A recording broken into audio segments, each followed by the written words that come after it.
Today's presentation had a really super fancy business title that was kind of like proven strategies for going global. But what we do is at Brand24, we try to do things that are really simple and really straightforward. So today, it won't be super complicated strategies that take months to implement. What I want to do today is give you tips that you can go and actually do tomorrow. So let me get started. There we go. So a little bit about me. My name's Mick Griffin. I'm the Chief Revenue Officer for Brand24. They let me pick my title, which was awesome. So I could call myself whatever I wanted. The reason why I chose this is because basically this is how my job looks. Brand24, a beautiful award-winning app that gives you instant access to mentions about your brand across the web. People ask, what is the secret to our success? Well, apart from reading a lot of SaaS.com, we've been quite successful with keeping our team members motivated. 1, 2, 3, 4, get my shoes and out the door. 5, I'm alive. 6, 7, 8, feeling great. 9, gonna shine like it's good. I'm doing 5, 10, gonna do it right and do it again, yeah. I look into the sky with all the beautiful color, but there's more than just for me, so gonna share it with another. I got to show, to give, let out. I want to sing and shout. Take a look and see a beautiful morning that turns into a... And that's basically how life looks at Brand24. We basically are allowed to do things that break the rules a little bit, that we try to do things that other brands don't do, that other companies don't do. And this is not just because we like to have fun and we want to make work enjoyable, which we do. It's also normally a lot cheaper to go and play in spaces that other companies haven't made competitive yet. So that video, for example, we launched that video because we wanted to win a competition to go to the US. Which we did, and we'll go to a SaaS competition in February. But we also made that video because that's the video we send to customers when they don't buy Brand24. So we say like, oh, really, thanks, we're really sorry we weren't good enough, we're gonna take care of Mick because of it. So we try to do things that do things different. But what I like to always start my presentations with is this, which is the perception of the salesperson, the perception of sales. The reason why my job title is Chief Revenue Officer and not Director of Sales is because of this guy. Whenever you think about sales or whenever someone says to you, hi, I'm a salesman, this is the person that actually comes to mind. This is the guy that interrupts your day. He's the guy that literally wants to think, he thinks that sales is achieved by just pushing pressure. It's just pressure, pressure, pressure, and finally a certain amount of people will buy. Well, you know, we do sales differently at Brand24, and I wanted to cover this today, and this is how we went global and how we're going global, is because consumers no longer want that kind of sales process. They no longer want you as a product to go to market in that way that he did.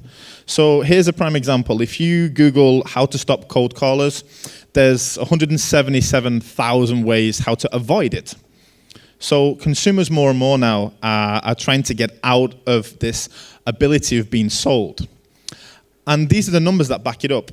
97% of cold calling is ineffective. So this is not 3% conversion like, woohoo, we make 3% from every 100 people we call. This means 3% of people actually are the right people, or that they pick up the phone, or that they actually, you might have a conversation with them. It's getting 7% harder every single year, so it's getting worse and worse. Those 177,000 ways to stop cold calls are increasing.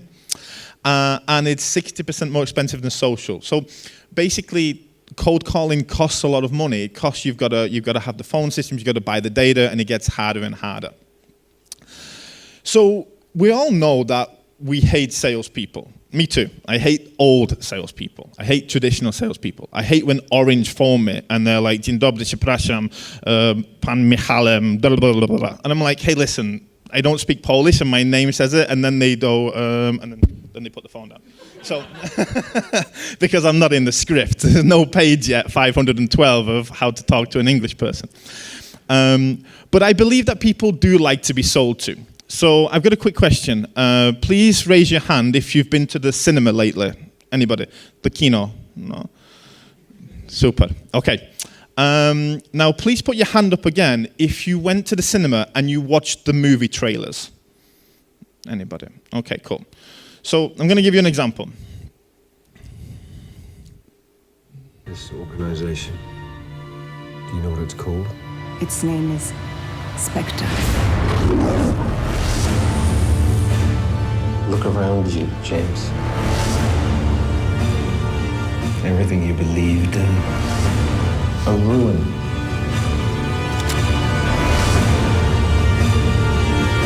Why did you come? I came here to kill you.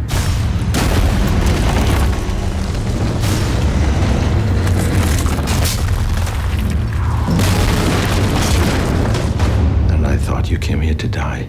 Well, it's all a matter of perspective.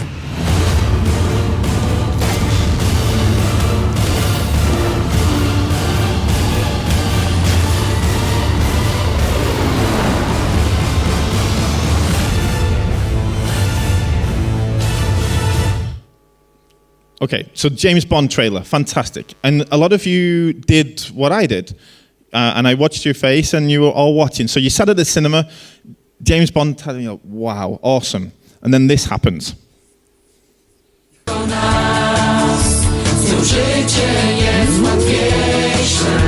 going to let it play because I really like it. Just 1 second.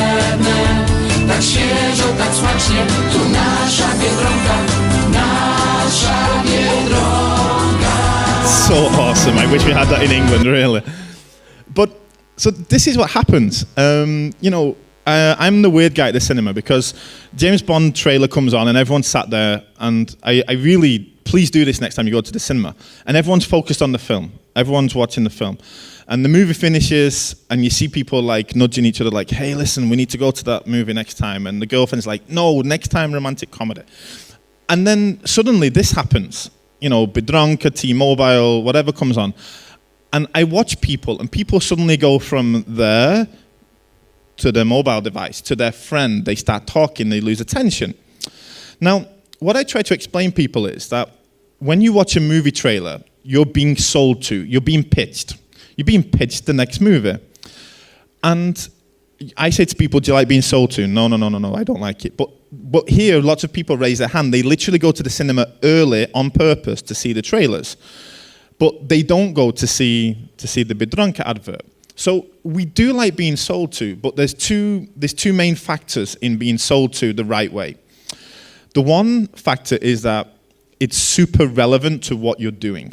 It's a movie trailer, and you are a proven movie customer because you're sat in the cinema waiting to watch another movie. So you know that it's really, really important to the person that's there.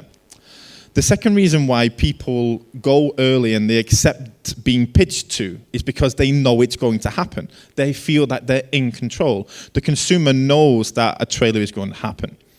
If the trailer came on halfway through the movie, they would be annoyed because it's interrupting their experience, but they have a choice. So we do like to be sold to, but just when we are in control. Now, as a salesperson, we actually never had the problem of this in the past. This is how sales used to look. The guy would roll in to the account. He would have his face cream, and he would be speaking to a woman. He'd be like, "Hey, if you buy my face cream, you're going to put it on your face. Tomorrow, you're going to wake up and you're going to look 10 years younger. 10 years younger." The woman's like, "Wow, I'm going to look 10 years younger." So this nice woman on the left bought the face cream. She puts the face cream on. She wakes up the next day. She looks exactly the same. Now she's like, "Wow, that Mick, he's a dick. He told me I was going to look 10 years younger." But me as a salesperson, me as a brand, me as a company, the worst thing I ever had to worry about in the past was this, word of mouth, that they would tell their friend. I could live with that. I was rolling into the next town the next week. I could overpower them with expensive marketing budgets and just drown out their voice. But this has changed now. So this is the article from The Economist. 88% of consumers now use online reviews before making a purchase. We've all seen it. You all see it every day. You go into a store, you're in H&M or you're in Zara, and people are literally have their phone out. They're checking the prices. They're checking the reviews of the product. 88% of people do this. 85% of people will check up to 10 reviews. So not one review is enough now. They really want to call your bullshit. They really want to know if what you're saying is true. 88% of people trust online reviews more than they trust their friends. So this old school way of, hey, listen, I really think you should buy that. Thanks for the advice, Mick. I really appreciate it. I'm still going to go and check anyway. And this is what makes my life really hard, is that even if I've convinced somebody, even if they've got their credit card in their hand and they're like, yeah, Mick, I really like what you're saying, 44% of them will still go away and they'll check anyway. So consumers are in control. And some brands are trying to take that power back. So here's just a quick example of this. There is a hotel in the UK, in Blackpool, beautiful place, I recommend it. This couple went to stay at this hotel. They went to the hotel, they paid their money, they came home. A week later, there was £100 extra charge on their credit card bill. And they phoned the hotel and they're like, why? And this hotel says, you left a negative review about this hotel on TripAdvisor, and in our terms and conditions, point 15A2, we say that we can charge you £100 every time you leave a negative review. Thank you very much, £100 in my pocket, Mr. Hotel Manager. So this hotel manager thinks, I'm going to do this, and people are never going to say negative things about my hotel. So what this old couple do is they go on, they tell their story online. And this, they make it to BBC News, and this hotel manager's thinking, okay, a little bit of a PR problem, but it's just the BBC News. Tomorrow, another story, it's gone. Tomorrow, it's in The Guardian. So The Guardian actually featured this story now. Fined £100, and he's like, okay, crap, that's 2. But it's going to be okay. It's just the UK. I'm going to get some foreigners. It'll be fine. The next day, it's in CNN International. And this story makes its way all the way around to the New Zealand Herald. So this hotel guy is now sat there looking at his £100 going, might not have been worth it, actually. Because you remember the statistic, 88% of people check online before making a purchase. So he's just lost 88% of his audience. Because when you Google this kind of story, you can see that it was featured in 395 news articles. So he's now left with 12% of his possible consumers because he tried to take the power back from consumers. So we know now that customers go online. We've always known this. Customers go online, and this is a project that tracks how many people say customer service fail. Okay, we know that. I do it. You do it. I love going online and having a little bit of a moan about a brand. But what some people don't always know is that we'll go back here. You see this number? There's 1,700 mentions of customer service fail in a month. Okay, it's a lot of people complaining. In a month, there's 18,000 people that say, "Can anybody recommend?" In the same month, there's 36,000 people that say, "Where can I buy?" Online. Now, there's hundreds and thousands of endings to that sentence, but what we can see is that people don't only use social media and online to complain, to talk about negatives. They're actually out there. They're looking for people to help them with purchasing decisions, and this is a big part of how we sell Brand24. But let me give you some real-life examples. This guy wrote online, "Where can I buy a Habs jersey in Miami?" And I'm thinking to myself, okay, maybe nobody sells it. There was no responses. Lots of favorites, no responses. So I went to check this guy out, and this guy has 3.6 million followers on Twitter, and nobody responded. So a Habs jersey is an ice hockey team from Canada. And I'm thinking, okay, well, maybe literally nobody sells a Canadian ice hockey jersey in Miami. So I Googled it. And I'm sure that everyone in this room is familiar with, look at the companies that are fighting for the ad space, paying those valuable PPC dollars, PPC zloty, PPC pounds. And yet the guy wrote on Twitter, "Can anybody recommend a place?" And nobody did. So what we see now is that this happens more and more. Here is what happens when you do respond. "Where can I buy your book?" Shawn Michaels, famous wrestler back in the day. He responds, and he says, "You can buy my book right here." Great, he made a sale. But just what you need to respond to, look at the kind of response he gets from the user. Thank you, God bless. This is not just a sale. This is an interaction that is more valuable than not only the dollars you made in profit. You're actually starting to generate fans again. You're starting to generate a relationship. Here's a prime example. of what a hospital did in the US, which I thought was a fantastic example. Private hospital in the US, they wanted to generate more sales. As we know, operations are money for these people. So they live tweeted orthopedic surgery. They live tweeted an 8-hour surgery. There was 3 surgeons. One surgeon was surgerying. The other surgeon was resting. And the third surgeon was tweeting. And they worked in that cycle. They changed once an hour. What they managed to do was, not only did they build trust, people were asking questions like, can he feel it? Does it hurt? How will he feel tomorrow? Even the stupid questions of, did you ever lose your watch? And all that kind of stuff. But these are the regular questions that consumers have. And what they managed to do is they increased sales by 15% after that access, by making it real and letting the consumer have some control in the process. This is, some have made this before, but this is my favorite. There's a young gentleman in the UK, 18 years old. He sat in the toilet in the train, and he's going from London to Glasgow. And he's finished his toilet activity, and he looks over, and there's no toilet paper. So as every teenager does, he decided to tweet about it. So he tweets, I've just had some business on the train, send help. Now, he's done this because he knows that his friends might like it, he might get a retweet or two, and so on. What actually happened was Virgin Trains replied. They radioed to the train. The train driver contacted one of the conductors. They went to the toilet. Here you go, sir. And they gave him the toilet paper. Awesome. So from one really good engagement, look at the kind of response the guy has. Can we please thank the best train service provider in the world? Great. Viral story. Everyone's happy. PR company is the best. So what else is different in this, though, is there's a financial aspect to this. This is not just feel-good scenario. This is financially viable for your company. So I did the math. Virgin Trains, plus a Twitter interaction, plus a toilet break. Okay. This generated over 2,000 Twitter interactions, but it also generated over 40 positive news articles. You all know that costs you $100, $200 to be featured in any kind of article internationally. And Virgin just got 40 plus for free by just engaging with the consumer. So we're finding more and more situations to do this.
What happened here, that was Nike Russia did an Instagram campaign. And what I want to show is here that Nike, what they did, they found one Nike user who posted a picture of themselves online on Instagram. And they took that picture out and they put it on a wall. And I'm sure that they didn't even understand how viral it went. What people started to do is take pictures of the picture. And then they made their own selfies. So Nike decided to print more. And they made 25,000 Instagram impressions from this one campaign. The reason why it made 25,000 impressions was because it was about the consumer. If Nike put a picture on the wall that said, "Buy Nike, we are awesome," nobody would take a selfie with it, and then that wouldn't go viral. The reason why it went viral is because it put the consumer first. It made the focus about the consumer, and Nike gets all this super cheap free press just by being associated with the campaign. So again, consumers love things that are about consumers, and this is not just about B2C. B2C, this makes more sense, but I have a very close to home B2B example.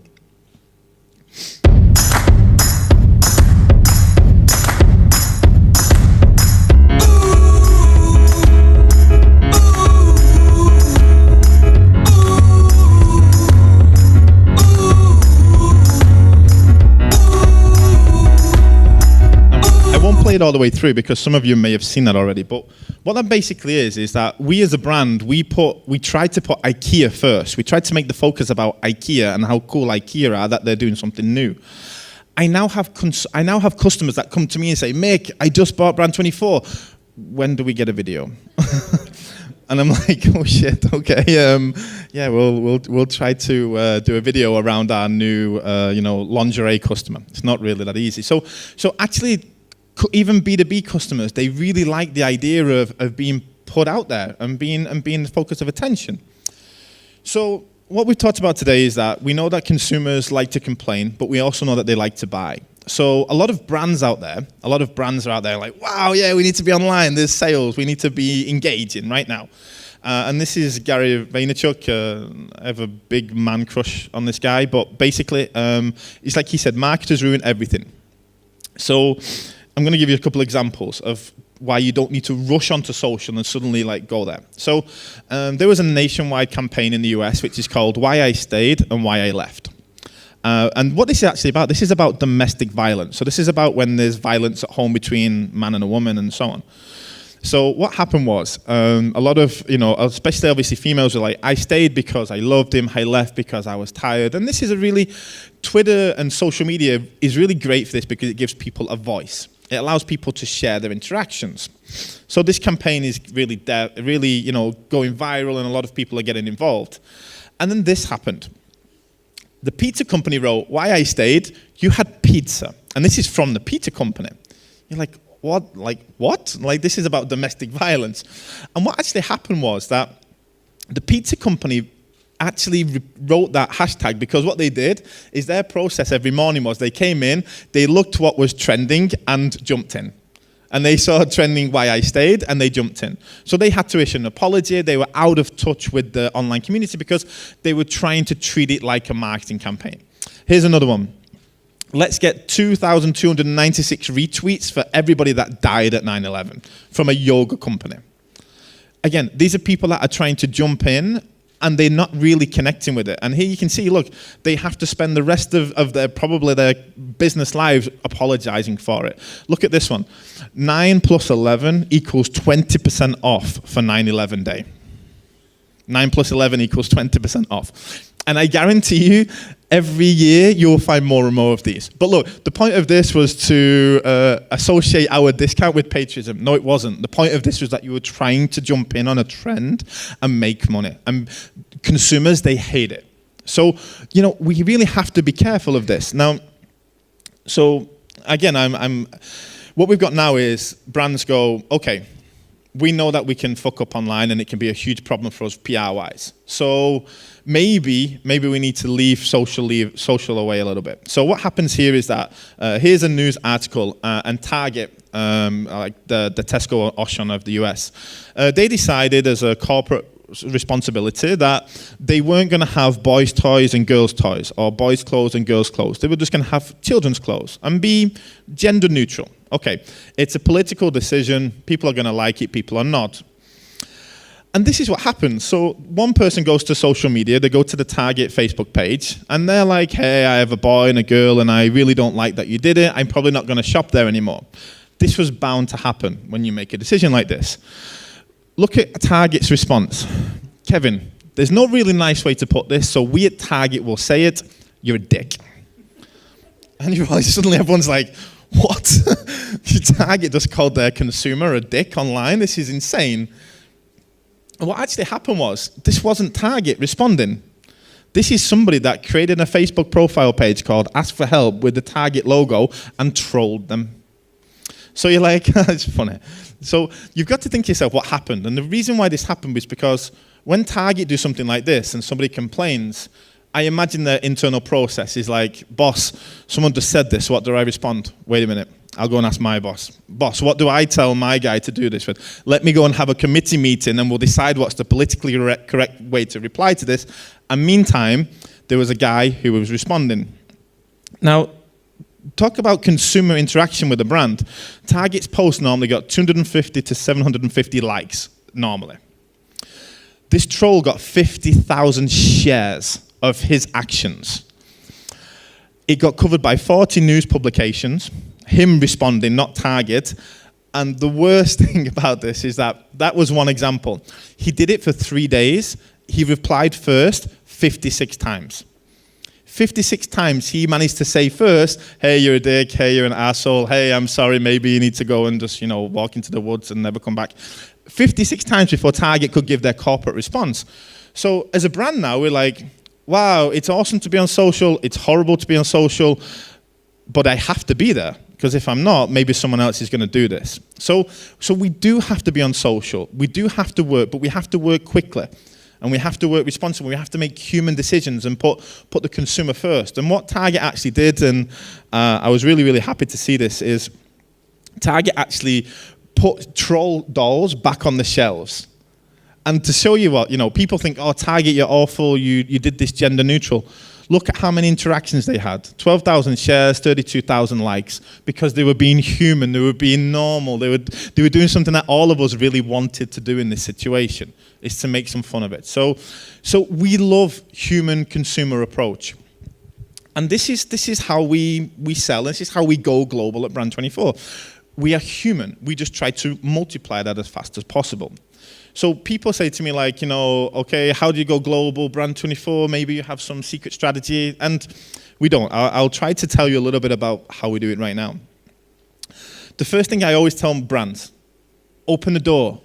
Have an English version. If you want to go global, let people find you. You've got to start somewhere. And some of you might have not read this book. If you haven't, I recommend it, from Reworks. It's better off to have a kick-ass half than a half-assed whole. So basically, your product, you find any founder, any CEO that's been on the market for 3, 4, 5 years and ask him when he looks back at his first version, did he like it? He didn't. Nobody likes the first version. You've got to get out there. You've got to get it to the best possible place you can and then actually put yourself online. And this is something like we do. This slide kind of says it all, is we started Brand24.net, our global version. It wasn't a global version. It was a USA version. That was the plan.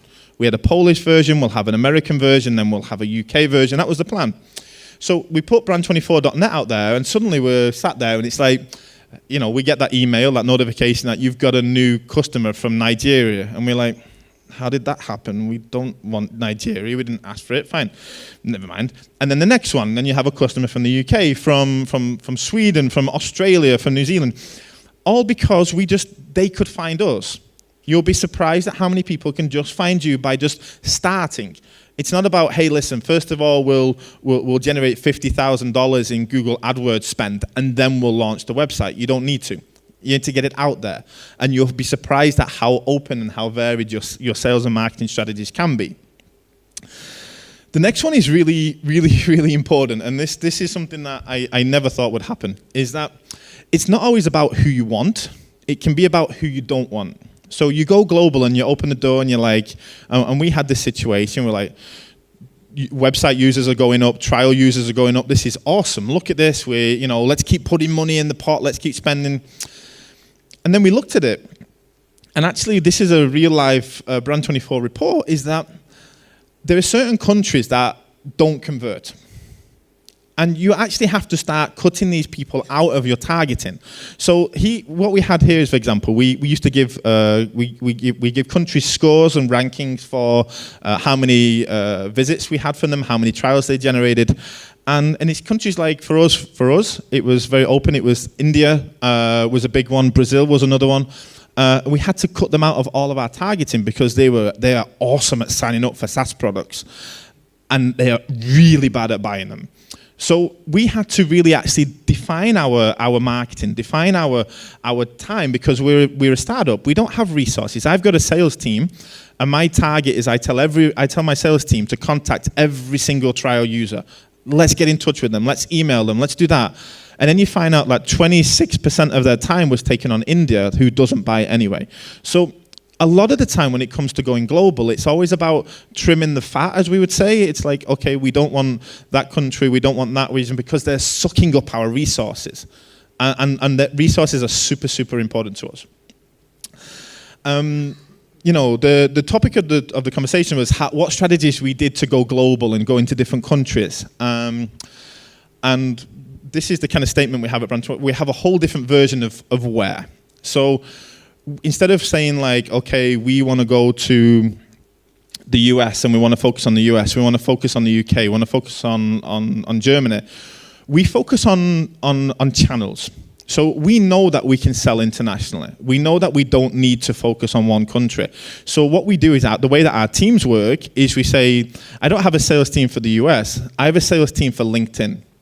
And I have a sales team for Quora. And then I have a sales team that works on Facebook groups. And that's actually how our sales and how our targeting works, is we go from channel to channel, because we can see conversion ratios and costs for channels rather than we can do for countries. So this is how it looks in reality. We've got Kuba. Kuba's channel is LinkedIn. And, excuse me for a second. Kuba's channel is LinkedIn, and he tries to engage all the conversations on LinkedIn. We try to engage ready-made, current conversations about what we sell, and we talk about Brand24. This is Kuba recommending our webinar, and actually from this link, we got a trial user. Then what we have is we have Gloria, who picks up conversations. Her region, her sales channel is Quora. And Gloria's job title and Kuba's job titles are community managers, because that's what they are. They engage communities. But they have statistics just like my sales team. So how many posts did you answer? How many people came to the website? How many people converted? How many trials did we get? This goes on. Obviously, we do Discuss. So obviously, we track every blog that talks about social monitoring, and we leave comments like this. Hey, have you ever heard about Brand24? Soft selling. But we go and try the conversations. We don't go out and we don't buy 10,000 phone numbers and email addresses and blow them out there and hope that someone comes back. All these people, all our current customers, are already online having conversations. We just have to find them. And again, Facebook is the same. We go out there and we leave comments. What else do we do when we're going global? We try to be revenue effective. We try to be resource effective. So I'm going to show you just three campaigns we did that are quick wins. The first one is to ride the trends. Okay, so this year, these numbers are from last year, but we've just done this year, and anyone that follows SADC, you saw that we had like 70 customers from this. But basically, ride the trends means like, you don't always have to generate your own buzz. So last year, Cyber Monday, it's already a really big deal in the US. So everybody's already looking for deals. So why shouldn't we take advantage of that? So we gave away 50% for 3 months. It looks like a super huge discount. It actually costs us 8.3% of our revenue on LCV standards. So it's actually cheaper for us to give away 50% for 3 months than it is to give away 10% for life. It took us 2 days to set up this campaign. So we had a landing page, we set up a discount code. We had 150 new registrations and over 7,000 zlotys in sales. That was the last Cyber Monday. And again, that was by us saying, we just put a hashtag on it, Brand24 Cyber Monday deal. And actually all the traffic was already being generated by the event itself. So I guarantee Black Friday, Cyber Monday, all those kind of small business Saturday, I think there is now, keep on track of these trends, because someone else is generating the buzz for you. You just need to jump in on it. Create win-wins. Last Christmas, we created what we called the SaaS Holiday Hamper. What this basically was 17. We created a landing page with our little discount, as most companies do. Christmas discount, 10% off, or off whatever it may be. What I decided to do was, we got 17 other brands, and I was like, hey, listen, do you want to give us your discount, and we'll put it on the same page? So we ended up with a page with 17 different discounts. So one hit for the consumer, 17 eyes. It cost us 2 hours to set up this landing page. It generated 7,000 users and generated 10,000 zlotys in sales. Now, the question is why? It's very, very easy. It's cross-marketing. We had 17 partners.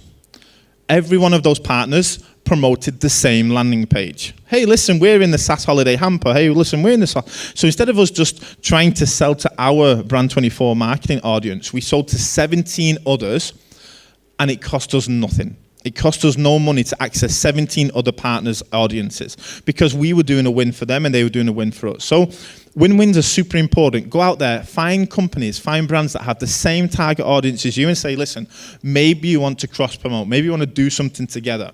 This saves you tons of money on advertising.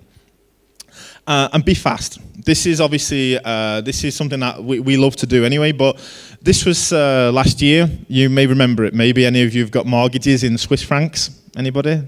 Yeah, well, Mike did. And we sat in the office one day and Mike's like, shit, like my mortgage just went at 300 zlotys because I've got a mortgage in Swiss francs and the exchange rate just blew up.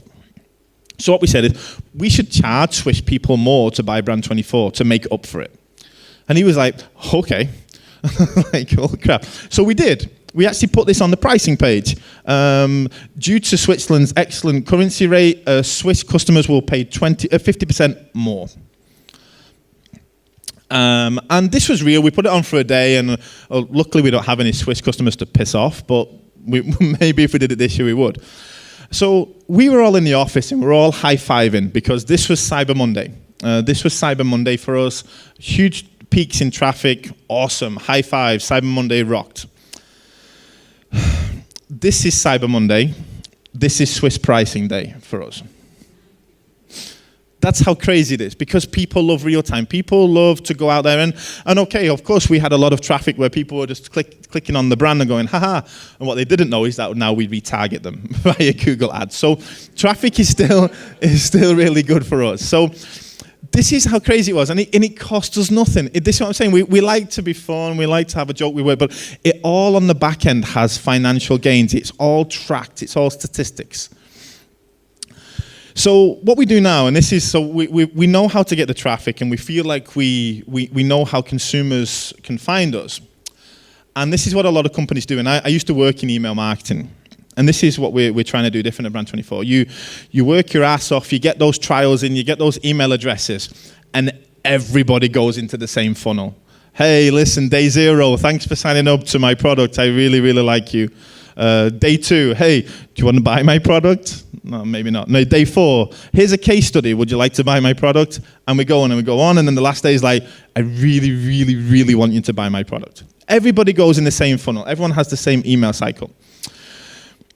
This is the biggest problem with this. The average number of emails that people receive in a day is 204. 204 emails a day globally. That's the global statistic average, is 204 emails. So we're sending everyone these same emails, and that average is 204. So what we decided to do was to be dynamic. How awesome. Yeah, we all have these sometimes. It's like, okay, so what we do at Brand24 is that if someone opens an email, they get a different type of email. If they open an email, they get a different type of email. Then they click and they click and they click. And that sounds great, but we all have statistics like this, and this is our email marketing statistics. And the green is the open rates. So again, we're in the office and we're like, wow, high five, make 35% open rates. Awesome, great. And you all know in email marketing, that's pretty okay. 35% is great. And I sat there and I kind of, and you know, we do all this hard work. We work hard, we spend a ton of money to get all these leads in, and we think it's awesome that 65% of them don't even see what we're talking about. It's insane. It's insane. We've got to this mentality where we can't move fast enough, that we keep pushing people into a funnel that we don't care as many as we lose as long as we gain some. So we have a mentality now in Brand24 that is acceptable loss, these 5%, 50%, 75%, it's not acceptable anymore.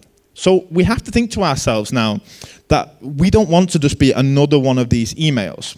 Email is a super valuable tool, but what we need to do now is we need to think about how we can change the game. So instead of having like this guy open, this one didn't open, and at every part in this funnel we lose 10%, we lose 5%.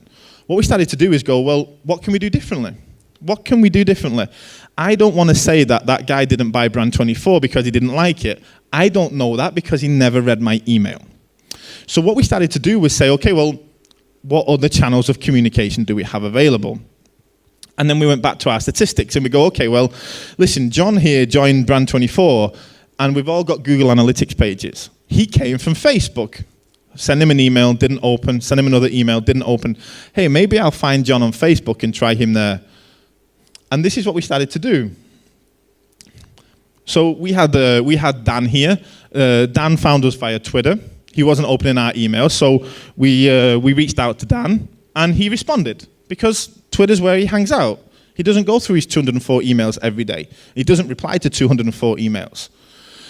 This was a US Embassy. US Embassy signed up for Brand 24, and they weren't responding to emails, so I went to their fan page, and I was like, hey guys, I saw that you registered at Brand 24. Can I help you? They replied back, and not only did they reply, which I hadn't got before, I also got a different email address for them. LinkedIn the same, and this is the one that I love to talk about because this is true. I had a client from the UK, Lara. She wasn't opening the emails. I was really looking. I could see she had like 20 logins, and I'm like, crap, what's going wrong? What's going wrong? And at the time, we were testing an app where all the customers' phone numbers get updated to the app and so on, and she wasn't answering her phone, and I was like, okay, so I'm going through my WhatsApp one day, and I messaged her, just, fuck it, I'll try.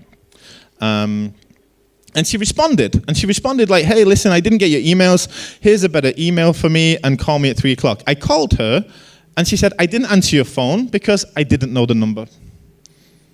As we've all been through, we all have it. We're all like, those 166,000 ways of fuck Orange are going to try and sell me a contract in Polish again. We don't answer phone that we don't know. We don't answer numbers that are withheld. And this is exactly the same. So we had to try a different way to get in touch with this customer. And someone said to me, and this is a really valid point, like, did somebody get pissed off with you? Did anyone ever get annoyed that you invaded their space? And it's very simple for me. I'm like, I can accept 5% of people being annoyed with me more than I can accept 75% of people never hearing from me, never opening my email, never even getting my message. I can accept the 5% of people telling me that I'm an ass and I should go and die. It's okay. It's better than 75% of people not knowing I exist or not remembering Brand 24 at all. So just something that I'm going to wrap up with is these are the numbers, and these are not just my numbers, these are independent numbers, are currently social sales, so those sales via Facebook, Twitter, conversations, one-to-one, it's 20% shorter sales process. And this is because people aren't going through 204 emails, they're going through 2 or 3 tweets a day. So the response time is much quicker. So if you moved your sales team entirely to social instead of calling, they would already be more cost effective. 8,000 new LinkedIn groups a week are created. 8,000 new LinkedIn groups a week of B2B, B2C people asking questions and creating communities. And then the best one that works for us, there's 5,500 daily questions on Quora. People asking questions. People don't post on Quora because they are bored. They post questions on Quora, and okay, sure, some of them are like, do you think Jon Snow really died on Game of Thrones? It happens. So, but some of them are true, real questions about problems that you solve. Guys, who can recommend a good CRM, for example? Who can recommend a good, exactly. Who can recommend a good social listening tool? What are the top Polish startups right now? There's all these kind of B2B questions going on that are waiting for you to actually engage them. And it's a hell of a lot cheaper than buying PPC AdWords and so on. So when people ask us how do Brand 24 go global, what it is we're going global. We're not picking countries, but we're picking channels where we can be the loudest, we can have the biggest presence for the least amount of money. So this is our global strategy.